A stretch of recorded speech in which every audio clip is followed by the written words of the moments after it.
Bom dia, irmãos, graça e paz.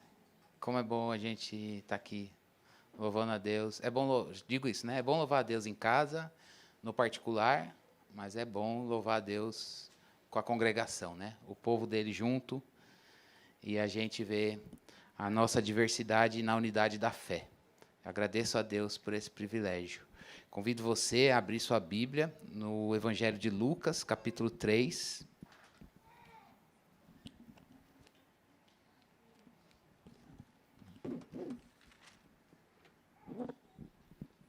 Evangelho de Lucas, capítulo 3, versículo 21 e 22.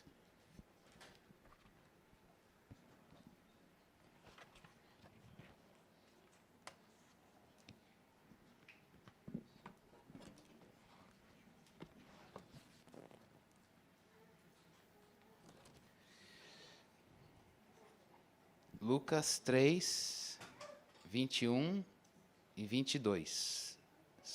Somente esses dois versículos.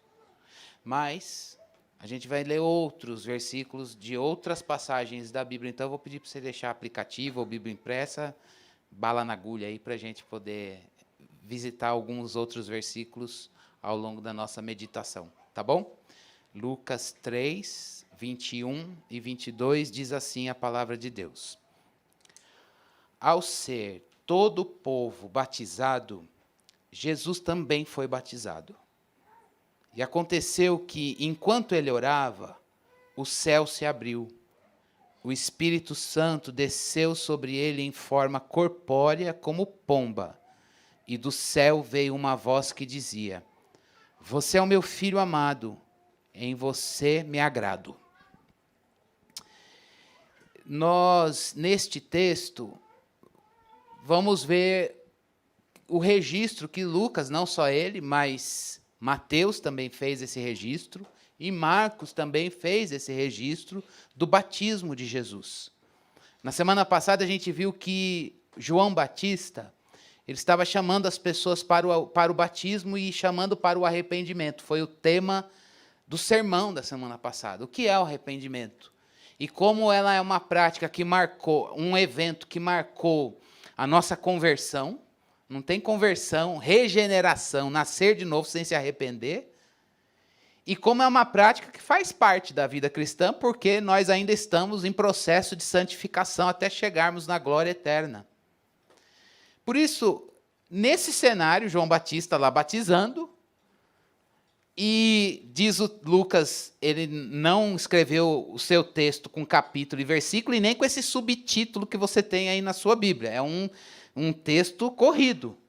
Então, imagine lá a cena do que a gente viu na semana passada, o João Batista chamando as pessoas e denominando as pessoas com aquela maneira, metáfora forte, raça de víboras, tarará, vocês precisam produzir frutos de arrependimento, taratá, e o povo sendo batizado, e nesse cenário chega Jesus, já adulto. A última aparição que a gente viu de Jesus no Evangelho de Lucas, ele tinha 12 anos, agora ele é adulto e chega lá para ser batizado. E hoje nós vamos pensar, meus irmãos, por que Jesus foi batizado? E se a gente linkar com na semana passada, mas aí, batismo de João Batista era para arrependimento. E Jesus, a gente sabe que ele nasceu sem pecado, impecável, e ele tinha que se arrepender do quê? E esse é um ponto, é uma informação essencial da fé cristã, que um cristão é importante que ele saiba, e é importante que ele revisite por que Jesus foi batizado. Se você está aqui hoje e não sabe por que Jesus foi batizado, é importante que você saiba. E se você soube e esqueceu, é importante que você lembre. E se você sabe e não esqueceu, é importante que você revisite. Por que Jesus foi batizado? O batismo foi dele, mas diz respeito a você. E é por isso que a gente precisa ter isso na mira. Ah, Jesus foi lá batizar e Deus abençoe a vida dele. Não, isso é sobre você. E o que ele fez tem implicações diretas para a sua fé, para a sua vida, para a nossa vida. E é importante que a gente tenha clareza bíblica disso. E a gente também vê um outro detalhe muito importante aqui, que Jesus Cristo, ao ser batizado, quando a gente pensa em toda parte do que a Bíblia diz sobre Jesus, a gente está tocando num ponto que é a obra de Jesus, o que ele fez por nós. Ele veio para fazer uma obra por cumprir a vontade do Pai, e a vontade do Pai é que ele salvasse você, a mim, a nós, pecadores. E nessa obra de Cristo, ele, por causa dessa obra de transformar, morrer por pecadores, e para que pecadores fossem transformados em pessoas justificadas, injustos pela obra de Cristo Jesus, ele, na sua obra de salvar, ele teve que assumir um estado, uma posição de humilhação. E nessa posição de humilhação, por causa da obra de salvar pecadores, a gente coloca o batismo. Então, olha, eu quero que você tenha esse cenário aí na tua fé. Jesus vem para salvar a gente, é a missão que o Pai lhe deu. Ele encarna, ele vive, ele morre, ele ressurge, ele é assunto aos céus em glória, e o Espírito Santo vem. São os eventos que marcam a nossa salvação. E para fazer tudo isso, ele, sendo Deus e encarnando-se, ele teve que se humilhar para cumprir essa obra. E faz parte da obra de Jesus e do seu, a gente chama isso de seu estado de humilhação, ele batizar. Entenderam aí? Um ponto que eu quero que você também pense. Lucas, e isso vai voltar, não sei quem vai pregar, se vai ser eu, e também não sei se os pregadores irão enfatizar isso, mas Lucas dá vários destaques quando fala da vida de Jesus, que os outros evangelistas não dão. E uma coisa que ele faz, e vai aparecer bastante aqui, e no livro de Atos que ele escreveu, é que Jesus orava. E Jesus orava, enquanto ele orava, e ele se retirou para orar. Então, não é diferente desse texto aqui. Jesus, enquanto ele orava, disse Lucas, o narrador que Lucas empregou para a gente, e enquanto ele orava, o céu se abriu, e o Espírito Santo desceu, e veio uma voz do céu. Jesus também foi batizado, e enquanto ele orava, o céu se abriu, e a voz veio do céu.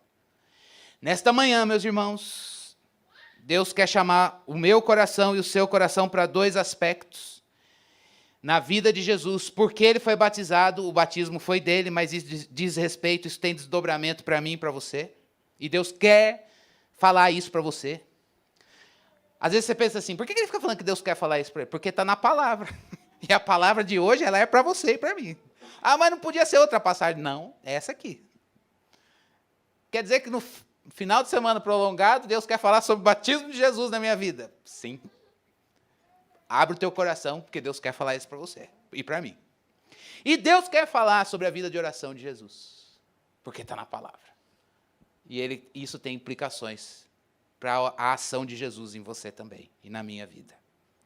Então vamos pensar, em primeiro lugar, o significado do batismo de Jesus, e a gente vai rever o versículo 21, só a primeira parte. Ao ser todo o povo batizado, Jesus também foi batizado. Veja só, enquanto João Batista estava chamando as pessoas para aquela lavagem cerimonial e chamando para o arrependimento, aparece Jesus e ele também foi batizado. Mateus dá mais detalhes, que João Batista até hesita. Ah, não. Eu é que preciso ser lavado. Outros evangelistas, eu preciso ser lavado pelo Senhor, o Senhor vem aqui para eu te lavar? Eu até uso isso fora de contexto, quando alguém chega para mim, Cris, eu vou fazer, eu falo, não, tu vens a mim quando eu que tenho que ir a você. E o João Batista, ele hesita, mas, se a gente pensar que Jesus Cristo, no contexto de João Batista, ele está chamando pecadores para o arrependimento, e nós, enquanto criados por Deus e caídos no pecado, essa é a nossa condição antes de Cristo Jesus, a gente precisa voltar para um relacionamento de justiça com Deus. A gente precisa ser justo. Quem é justo na Bíblia? Justo na Bíblia não é só aquele que faz a coisa certa. Justo na Bíblia é aquele que tem um relacionamento de obediência com Deus. Quem é que pode ser declarado justo? É aquele que ouve a palavra e diz, eu gostei disso aí, e eu vou obedecer. Eu vou me deixar de lado, minhas opiniões, o que eu acho, as minhas ideias, e vou seguir a palavra, o que Deus diz. Lembra quando Deus deu isso para Adão e Eva? Ó, tá claro, hein? Pode administrar o jardim, coma de tudo, aquela árvore, do fruto daquela árvore, não é para comer, porque se comer, vai morrer. Isso é voz de Deus, isso é palavra de Deus, está claro, é suficiente para que não coma e sabe o que vai acontecer se comer. Quem é o justo aí? É aquele que vai fazer o que Deus disse e vai obedecer. E quando é que a gente deixa de ser justo? Quando a gente pega o que Deus disse e diz, tchau, eu vou seguir minhas ideias. De alguma forma, irmãos, a Bíblia diz que todos nós pecamos. Todos pecaram. Romanos 3, 23 diz que todos pecaram e carecem da glória de Deus. Todos nós perdemos essa condição de justos. Porque o que Deus fala, a gente ignora e a gente gosta de seguir a gente mesmo. A gente gosta do nosso próprio conselho, das nossas ideias, a gente é a nossa Bíblia. Né? As nossas ideias, a gente segue a nossa palavra. Então, todos nós precisamos da justiça de Deus. Todos nós, criados e caídos, precisamos voltar a viver como justos e dizer, Deus, eu não quero seguir outras vozes. Eu não quero seguir outras Bíblias. Ou outras vozes que assumam o lugar de palavra de Deus, autoridade na minha vida. Eu quero seguir a tua voz. O que o Senhor diz, isso é ser justo. A gente precisa voltar a nossa condição de criado e caído a cumprir a justiça de Deus. E a justiça de Deus, ela tem um ponto, ela é exata. Tá lá, não é para comer, porque se comer, quando pecar, o pecado traz o quê? Morte. E para que a justiça de Deus pudesse ser satisfeita, a culpa pela desobediência pudesse ser satisfeita, alguém tem que pagar. Eu estou relembrando verdades que a gente já sabe. Alguém tem que pagar. E eu não posso pagar a conta do meu pecado. Você não pode pagar a conta do seu pecado.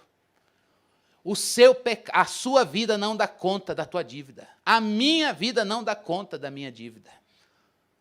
Deus não é um Deus injusto e punitivo que está lá dizendo assim, a minha justiça, caprichosa, a minha justiça precisa ser satisfeita. Ele é um Deus exato.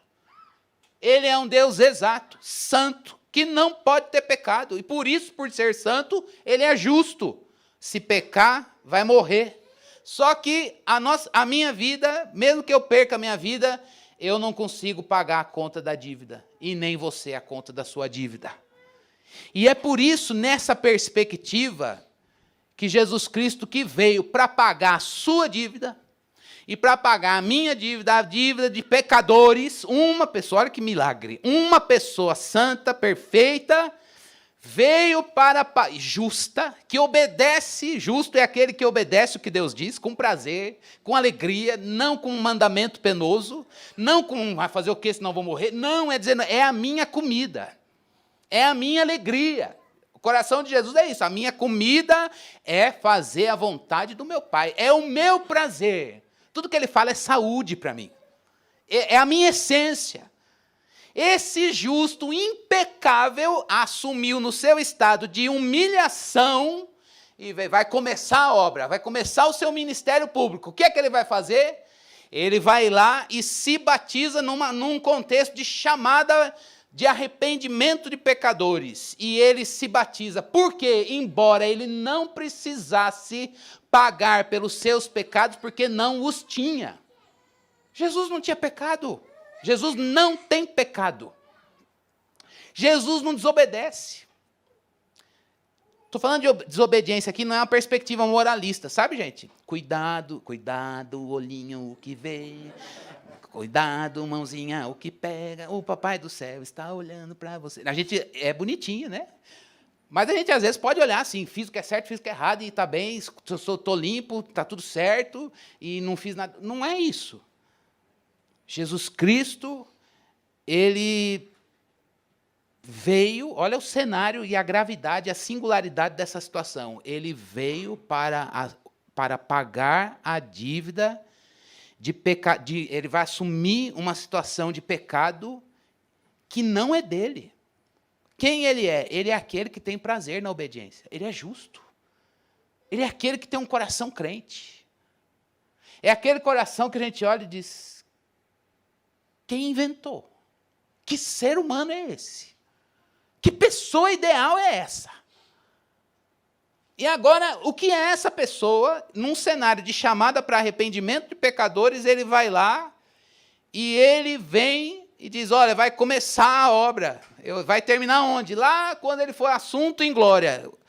Daqui, do Ministério Público, até ele lá em Atos, a gente vê que ele foi para o céu em glória, e o Espírito Santo veio.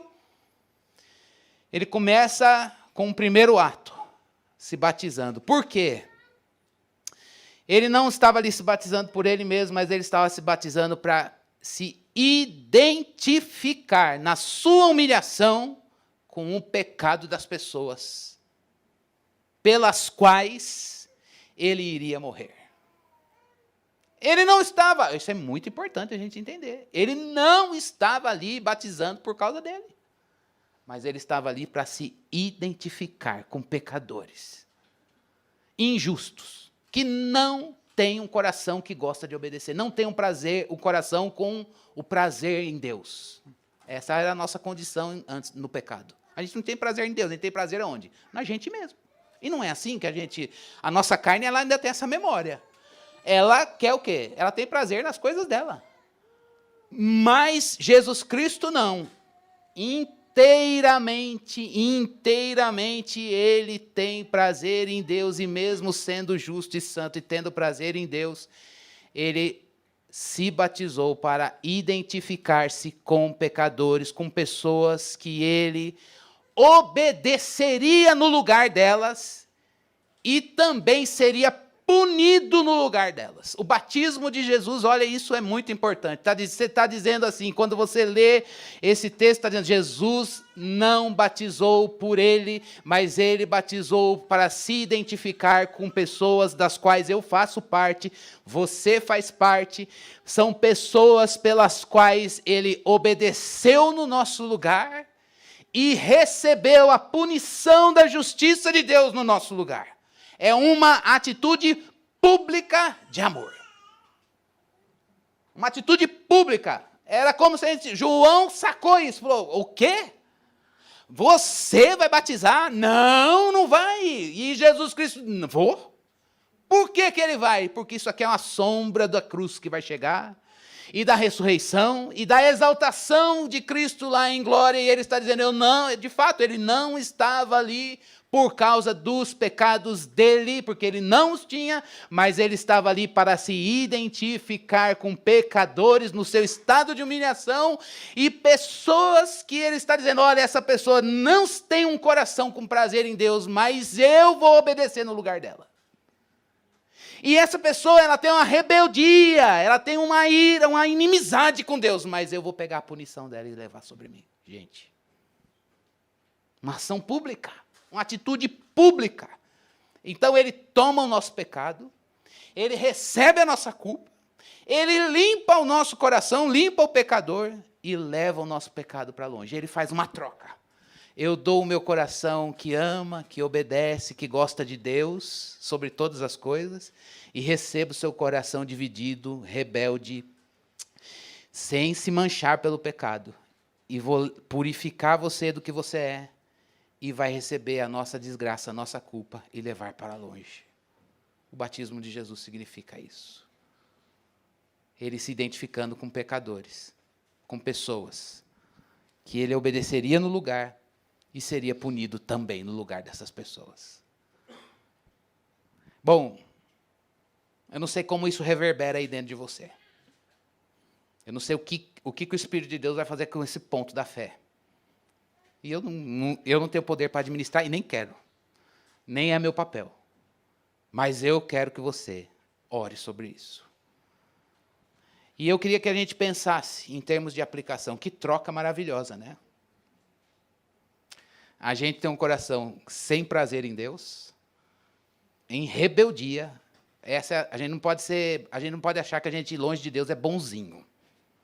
A gente pode ser moralmente legal, pode ter uma vida ética, mas é criado e caído. A gente segue a gente mesmo. E Jesus Cristo pega essa vida e troca. Diz, não, a gente foi criado para amar a Deus. Que troca maravilhosa. Ele pega a nossa punição, o nosso pecado, e Ele nos dá um coração que Ele tem. O que eu fiz para merecer? O que você fez para merecer? Nada, mas por que Ele fez? Por amor e graça. Que troca maravilhosa.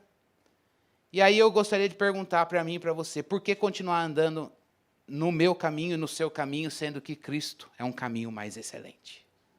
Porque Ele que se identificou com pecadores e que pegou a nossa culpa e o nosso pecado e levou para longe. Que troca maravilhosa, meus irmãos. Então, para a gente não esquecer, o batismo de Jesus foi para se identificar com pecadores, com pessoas pelas quais Ele morreria, Ele levaria punição e obedeceria no lugar. Daria esse coração gracioso. Como batizado hoje, em Cristo Jesus, na obra redentora dEle, o que nos cabe? A gente olhar para esse evento que marca a nossa história, não importa em que idade aconteceu, em que, às vezes, não sei se você tem essa experiência, eu, quando me batizei, tinha 13 anos, eu falava, podia ter mais a maturidade de hoje naquela época. Você também é assim? Eu falava, mas hoje as coisas são muito mais claras, eu estou muito mais maduro na fé, mas a gente vai andando conforme a revelação que Deus nos dá para os momentos da vida cristã. E as provas, lutas e tentações vão nos fazendo entender e assimilar no caráter verdades bíblicas que talvez a gente saiba e sabia, mas que tiveram um assentamento no caráter conforme a experiência com o Deus da palavra que Deus foi dando na agenda da vida. Então, eu não sei quando você se batizou, quando foi o start que o Espírito Santo de Deus te convenceu do pecado, da justiça e do juízo, mas eu gostaria que hoje a gente voltasse e agradecesse a Deus pela salvação em Cristo Jesus. Não é pouca coisa. Olha, gente, eu tenho pai de 2 pecadores, assim como meus pais geraram 3 pecadores, dos quais eu, lá em casa, sou o maior. E, parafraseando, me apropriando do que Paulo disse, mas eu quero dizer que eu não tenho poder de salvar ninguém. Não tenho poder de salvar meus filhos. Meus pais não tiveram poder de me salvar. Você não tem poder de salvar você mesmo. A gente precisa de um Redentor Santo. E Ele não fez uma obra de, tá bom, lavou, segue aí. Vai, corre a carreira. Não, anda em mim. E eu estou com você todos os dias até a consumação dos séculos. Hoje é um dia antes da consumação dos séculos. E Jesus quer que a gente lembre. Cristiano, Igreja Batista Fonte de Sicar, eu me batizei para me identificar com você. Que bonito isso, né? Se esse Jesus se identificou com pecadores, qual é a luta que você está passando hoje que Ele não consiga pôr a mão no teu ombro? Olha, sendo santo, essa é a segunda aplicação que eu queria trazer, se Ele sendo santo, sem deixar de ser santo, se identificou com pecadores, qual é a angústia existencial que você está passando que Ele não consiga pôr a mão no teu ombro e dizer, eu me identifico com você? A traição, o abandono, a escassez, as coisas da vida. Qual é o abismo que você se encontra? Esse Salvador é amigo. Ele não é, como diz Paulo, não é um cara legal, ele é um redentor poderoso que sabe se identificar com pessoas, até naquilo que ele não tem, pecado. Sem deixar de ser, para dizer, deixa eu fazer uma troca. Não é para chancelar, não, dizer assim, fica aí em você mesmo, não, dá para mim aqui. Agora recebe o que eu te dou. Irmãos, a gente precisa orar hoje dizendo, Deus, eu vim aqui para o jardim da oração. E eu preciso que o Senhor põe a mão no meu ombro e se identifique comigo. E eu preciso receber não sei o quê, mas eu sei o que eu preciso dar. Talvez você esteja aqui querendo, eu preciso de um amigo que põe a mão no meu ombro. A gente vai pôr e a gente precisa chorar uns com os outros. Eu já disse isso, que é muito bom Só quando alguém diz assim, estou orando por você, eu falei, que gostoso, fala de novo. Estou orando por você, irmão. Estou gemendo, quando alguém fala assim, estou gemendo você diante de Deus, ou então eu até conheço essa palavra, estou chorando você diante de Deus, eu falo, oh, Deus, que delícia, mas eu sei que a gente passa junto, mas poder de se identificar como Cristo, só Ele tem. Deixa Jesus pôr a mão do seu ombro. Deixa esse Redentor maravilhoso pôr a mão do seu ombro e ter essa troca maravilhosa hoje nesse fardo que você está carregando, porque o maior deles, que é o de pecado, ele trocou em uma troca graciosa. O que é essa luta? Não estou dizendo que é pouca. É o abismo que você se encontra, que eu me encontro, aquele ardor, o fogo que está derretendo, desfazendo, dissolvendo a gente, e a gente dizendo, quem é que vai passar isso comigo? Você tem um Redentor que põe a mão no ombro e diz, eu sei, mas não só sabe, ele é aquele que diz, eu sei, e tenho recursos da graça para dar para você, e tenho condições de receber esse fardo de pecado. É para mim. Lança sobre ele. E recebe a graça.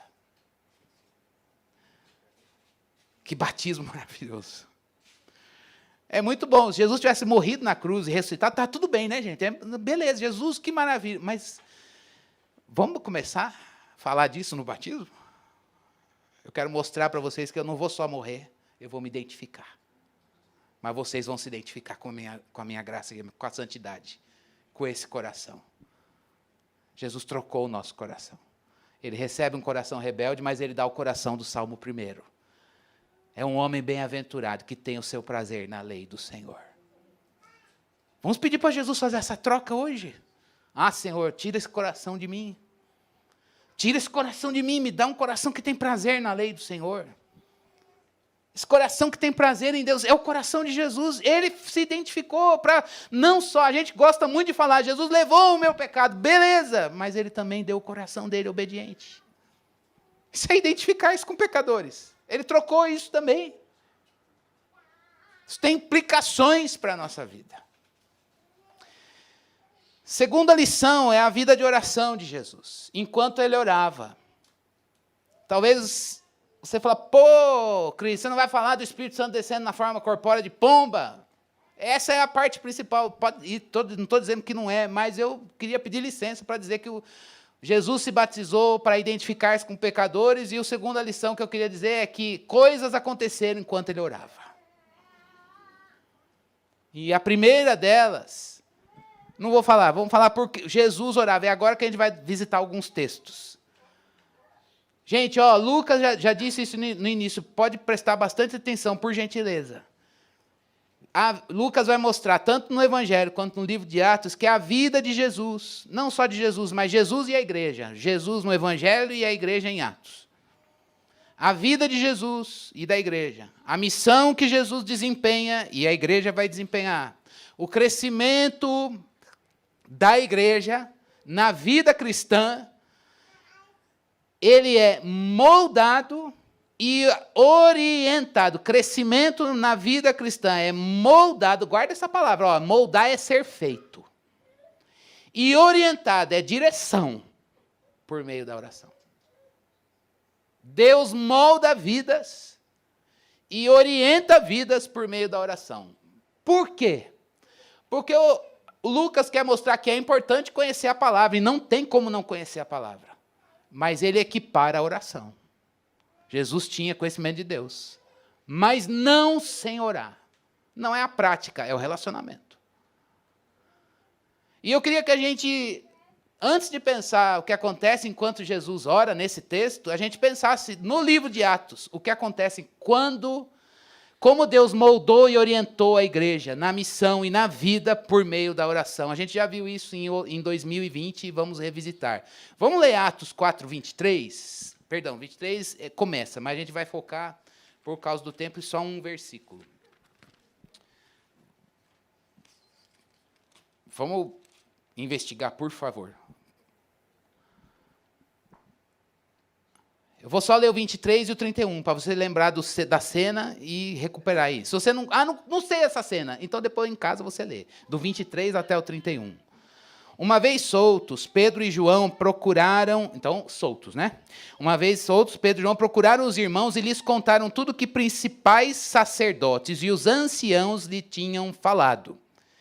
E aí, versículo 31, tendo eles orado, tremeu o lugar onde estavam reunidos, todos ficaram cheios do Espírito Santo e com ousadia anunciavam a palavra de Deus. Coisas que aconteceram na igreja, nesse cenário, por meio na oração, Deus deu a eles fonte de poder na prova e para lidar com a oposição de pessoas.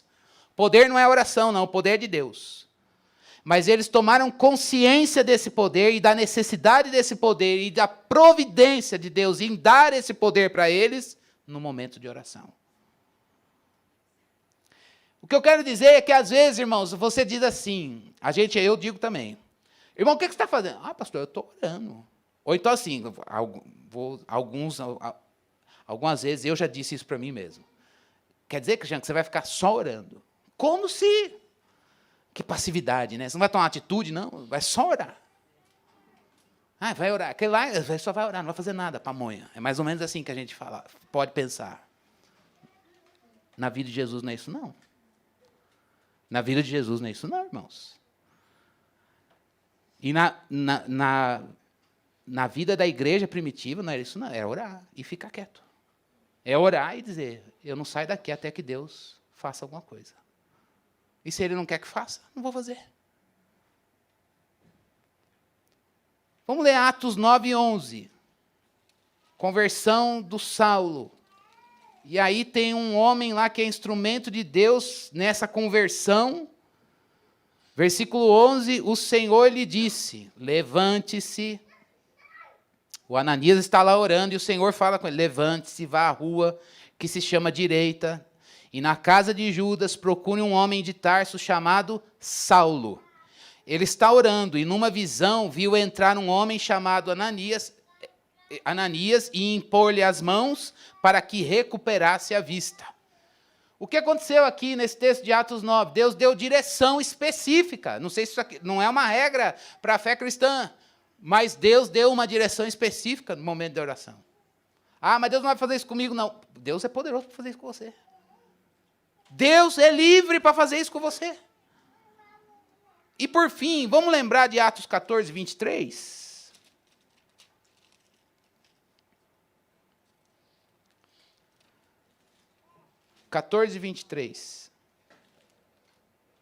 E promovendo-lhes em cada igreja a eleição de presbíteros, depois de orar com jejuns, os encomendaram ao Senhor em quem haviam crido. O que Deus fez aqui marcou momentos específicos da igreja. Irmãos, a segunda lição que Deus quer reformar e renovar e avivar no meu coração e no seu, são a necessidade e a importância de a gente olhar para uma vida de oração e a gente precisa olhar isso a gente precisa ver isso na vida do nosso Redentor Jesus Cristo.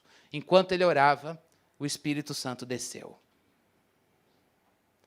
Mas Jesus precisava do Espírito Santo. O Espírito Santo, ele e o Pai, os três existem desde a eternidade. E tem um pacto, uma aliança entre eles de amor. Mas vai começar o ministério público de Jesus, de ele ir, morrer, ressuscitar e a ser assunto ao céu em glória, tudo isso para salvar pecadores. No momento em que ele se batiza, para se identificar, ele faz isso em oração, e o Espírito de Deus desce para equipar Jesus para essa tarefa. Que tarefa? De morrer, ressuscitar e estar à direita de Deus intercedendo por pecadores. De salvar pecadores. Jesus, a descida do Espírito Santo, enquanto ele ora, é para que ele pudesse ser equipado para essa tarefa que a gente viu aqui no batismo dele.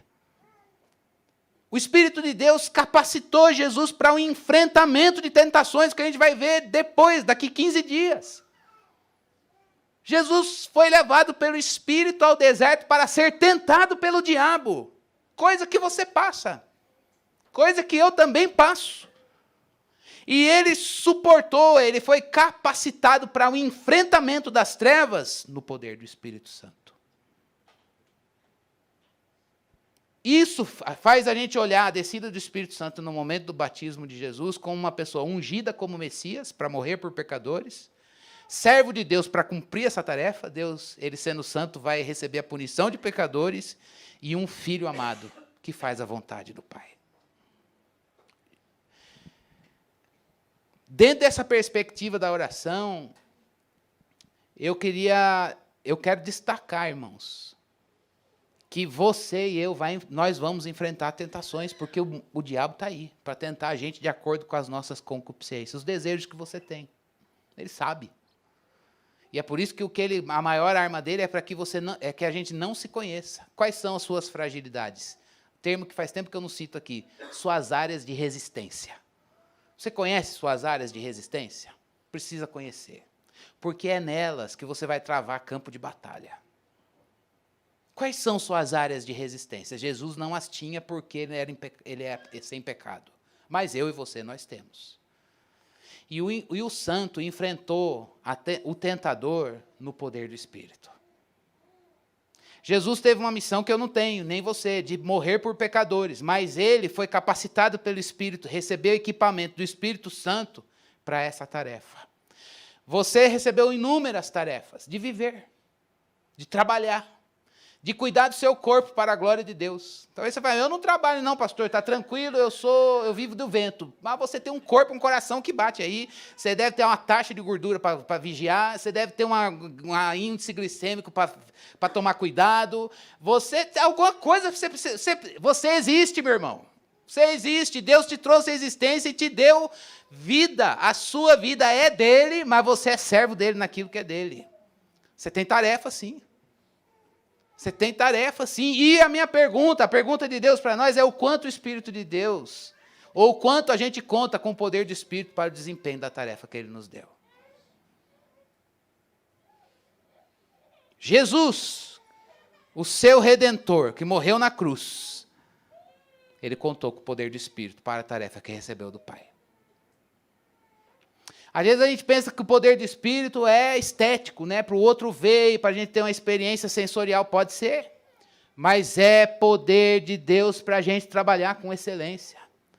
Há momentos na vida, às vezes eu tenho sala de aula que eu vou encarar, principalmente quando é primeiro semestre de 17 para 18 anos, eu falo, Senhor,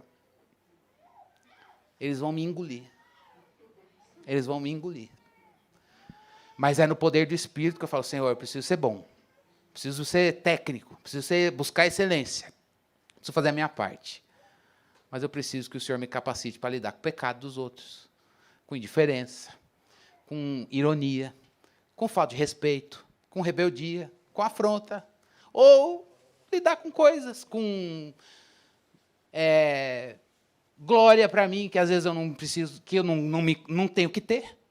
Professor, não vai nada. Professor, isso aqui, não compare com ninguém. Professor, Senhor, me ajuda a lidar, não quero receber. E o diabo vai fazer o quê? Tenta, pega essa glória para você. E Deus, a glória é para o Senhor, não posso fazer nada com isso. Entenderam, gente? A gente precisa contar com o poder do Espírito para dizer, Deus, eu não vou usurpar o que é teu. Eu não vou ser relaxado com o que é teu. Porque a nossa carne faz o quê, gente? Se vocês acham que a nossa carne, ela gosta de buscar excelência com as coisas que Deus nos dá, quer nada, me dá um doce aqui que eu como inteiro. É por amor a Jesus que eu vou dizer, Deus me deu um corpo para servir melhor, e por amor a Ele eu vou dizer não para mim. Agora a gente diz não para a gente, não é uma questão de temperamento e personalidade, é poder do Espírito. A gente diz não para a gente diz não cheio do Espírito de Deus para dizer é não. Por amor a Jesus, é não. Por amor a Jesus, isso aqui me tira de Deus e eu jogo fora. É no poder do Espírito. A gente não é tão santo quanto parece nesse sentido, longe de Jesus. É só no poder. E isso é bom porque nos humilha e faz a gente dependente de Deus. E é por isso que isso leva a gente para a vida de oração. Então, pergunto para você, quais são as suas áreas de resistência? E o quanto você ora sobre elas? O diabo não quer isso. Porque ele quer que a gente ignore, que a gente pense, não, eu sou forte, tranquilo, isso aqui eu não caio. A gente tem ciladas no caminho. Jesus, que não tinha isso, recebeu o poder do Espírito para a tarefa que ele tinha que desempenhar. Deus te deu tarefas para a vida toda ou momentâneas, e você precisa do poder do Espírito para o enfrentamento disso. Mas enquanto ele orava, o Espírito Santo, então o ponto que eu quero destacar aqui da vinda do Espírito Santo é para o enfrentamento de tentações no poder do Espírito e capacitação e equipamento para desempenho de tarefas, ainda que você seja fraco, pequeno, frágil e não tenha as prerrogativas para aquilo que Deus mandou você fazer. Mas a segunda coisa que aconteceu enquanto Jesus Cristo orava, versículo 22, é que veio a voz de Deus. A voz do Pai falando sobre o Filho. A gente vê o amor do Pai, uma voz amorosa e uma voz de aprovação do Pai para o Filho. Olha só, gente. Que pai manda o filho morrer?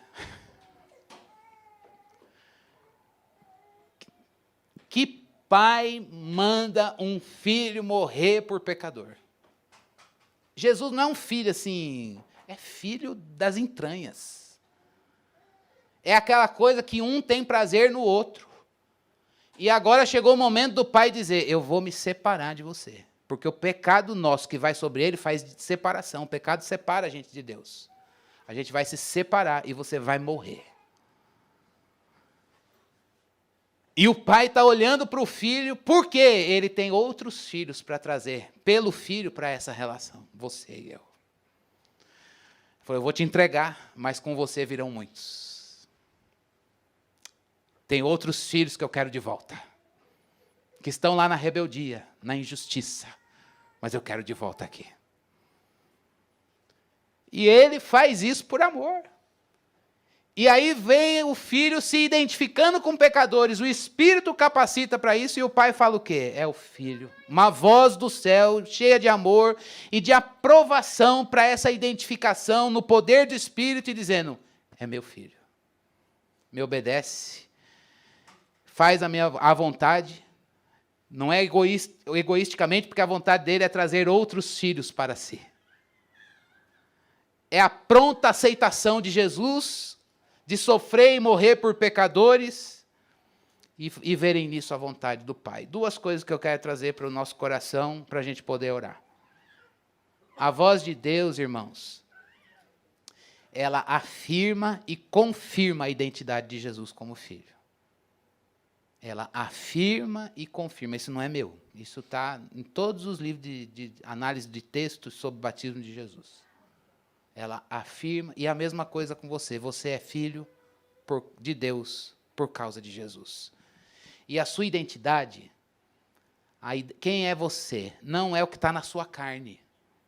Talvez você diga, mas Cristiano, eu sou uma pessoa dilacerada no pecado. A minha carne é podre. Ela é viciada. Eu tenho um histórico podre de pecado. E a minha carne, ela diz para mim o tempo inteiro, você não é santo. Essa é a nossa vida. Mas a nossa identidade não está no prazer que ela tem, nos vícios que a gente carrega.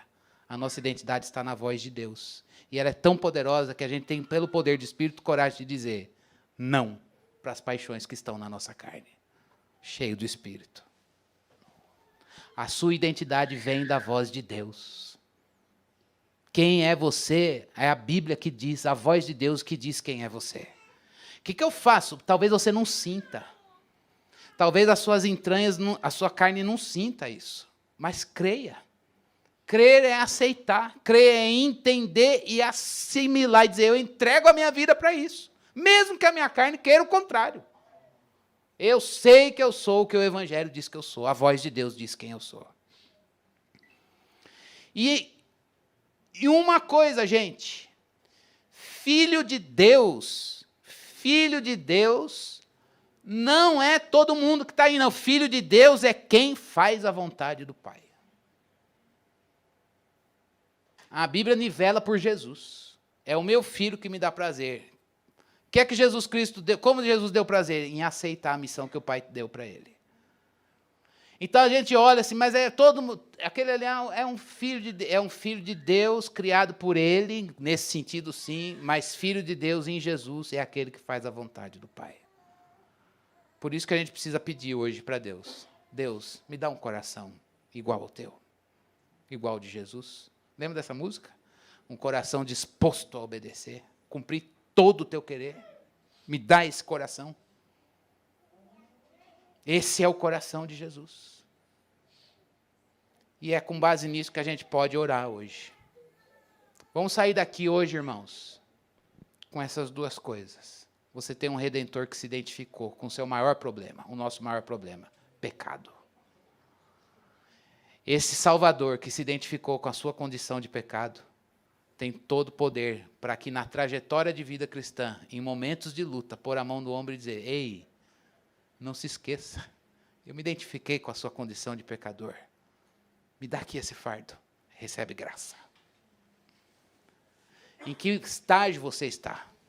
O nosso Salvador está aqui, pelo poder do Espírito, para pôr a mão no ombro e dizer, eu quero me identificar com você nessa luta. Chore aos pés dele. Ou nessa tentação dizer, eu vou cair. Grite aos pés dele, não me deixa cair. Segunda coisa. Enquanto ele orava, o Espírito o capacitou. Enquanto a igreja orava, o Espírito fez tanta coisa. Enquanto você orar, o Espírito de Deus continua aí, livre, para fazer o que Ele quer fazer. Ore sem saber a resposta, mas não deixe de orar. Passe tudo em oração. E deixe Deus dirigir, deixa Deus te moldar, deixa Deus te direcionar por meio da oração. Ouça a voz de Deus. E lembre-se, filho é aquele que ouve. Filho é aquele que ouve para obedecer. E você tem o poder do Espírito para te dar um coração como o de Jesus Cristo. Vamos falar com Ele? Senhor, a gente quer te agradecer e te louvar por esse Salvador bendito, por esse Salvador maravilhoso que pode se identificar com pecadores. A gente quer te agradecer, Senhor, por essa bênção, por esse presente, por essa dádiva. Uma dádiva que só pode vir de Deus, uma dádiva que só pode ser presente gracioso de Deus. Salvação. Meu Deus, salvação. Que troca maravilhosa, Senhor Deus. Que Salvador lindo que se identificou com a gente. Santo como é. Se humilhou e tocou na nossa sujeira, tocou na nossa miséria, tocou, e não apenas tocou, mas assumiu para si, Senhor Deus, para nos dar sua santidade. Meu Deus, não tenho palavras, Senhor, não tenho palavras para te agradecer por essa bênção, Senhor. Que alegria, onde a gente estaria hoje? Talvez a gente nem estivesse aqui. Onde a gente estaria hoje se essa bênção da salvação, Senhor, não nos tivesse alcançado? Eu quero te agradecer, Senhor, junto com os meus irmãos, porque o Senhor usou homens frágeis, falíveis, para um dia anunciar essa mensagem, Senhor Deus. Obrigado, porque um dia alguém pregou para os meus pais, e eles pregaram para mim. Obrigado, Senhor Deus, porque em algum momento na vida, ou talvez aqui e agora, nós ouvimos a palavra, uma mensagem de salvação que nos convenceu do pecado, da justiça e do juízo, fez a gente olhar para esse Redentor maravilhoso e poder cantar o que a gente cantou hoje. Eu sou feliz com Ele. Porque é Ele que se identificou com esse problema estrutural que a gente tinha, Deus. Pecado, Deus. Deus, a nossa oração nessa manhã é como viver para aquilo que o Senhor resolveu. Nos livra de uma cegueira, Senhor Deus, de viver para pecar, porque a gente quer viver para a obediência prazerosa, santa de Jesus, e o mérito é todo dele, e a gente depende para isso do Espírito Santo, que nos capacita e nos equipa para o enfrentamento, e para lutas e provas e tribulações, que podem, Senhor Deus, mostrar as nossas limitações, fraquezas, e nos darem, até o diabo dar soco na nossa cara, como diz Paulo. ser esbofeteado, Senhor, pelas trevas. Mas a gente sabe que nem isso tira de nós o poder do Senhor sendo aperfeiçoado enquanto a gente é fraco. Aqui tem uma comunidade de fracos, Deus. Nós somos fracos. E às vezes a gente confessa para o Senhor que Satanás tem dado bofetada na nossa cara. Mas o que nós pedimos hoje ao Senhor é dar-nos poder do Espírito para suportar as duras provas. Dá-nos o poder do Espírito, Senhor, para a gente andar no caminho que é Cristo, Senhor. Dá-nos o poder do Espírito para a gente dizer não para a gente. Dá-nos o poder do Espírito para a gente fechar portas que precisam ser fechadas. Dá-nos o poder do Espírito para a gente, Senhor Deus, poder dizer não. Ó Deus, há coisas que o Senhor diz não e sim, há coisas que o Evangelho diz sim, Senhor. Só pelo poder do Teu Espírito que a gente vai poder se deixar de lado e seguir Jesus. Eu preciso disso, Senhor Deus, eu junto com os meus irmãos, olhando para Jesus no batismo e a voz de Deus dizendo, é o Filho que me dá prazer. Ó Deus, e Ele recebendo, Senhor Deus, o Espírito sobre Ele, para aquela dura missão de morrer por nós naquela cruz, no poder do Espírito. Ó Deus, não há outra postura para mim e para os meus irmãos nessa manhã, a não ser esta, Senhor, aos Teus pés, dizendo, dá-nos o Teu poder, Senhor Deus, para a gente ser forte, porque nós somos fracos, ó Deus. Ó Deus, por favor, que a gente seja levantado, Senhor Deus, por Ti. Senhor, eu creio que o Senhor pode dar a nós, nessas provas que nós estamos enfrentando, a Tua mão graciosa, amorosa, nos nossos ombros, esse Redentor que se identificou com a desgraça do pecado que estava na nossa vida, Ele também é amoroso, dócil, exato, firme, é um presente para pôr as mãos nos nossos ombros e se identificar com as provas e até com as tentações, porque passou por isso. Por isso, meus irmãos, Senhor Deus, que todos nós aqui sejamos alcançados por esse Redentor gracioso que se compadece de nós. Nós precisamos da Tua compaixão, Redentor. Essa compaixão que nos consola. Nós precisamos desse consolo, Senhor. Nós não pedimos para o Senhor tirar a prova. Nós não pedimos para o Senhor, ó Deus, é a Tua mão, a gente se sujeita. Mas o que nós pedimos sem o Senhor, não. Sem a Tua presença, não.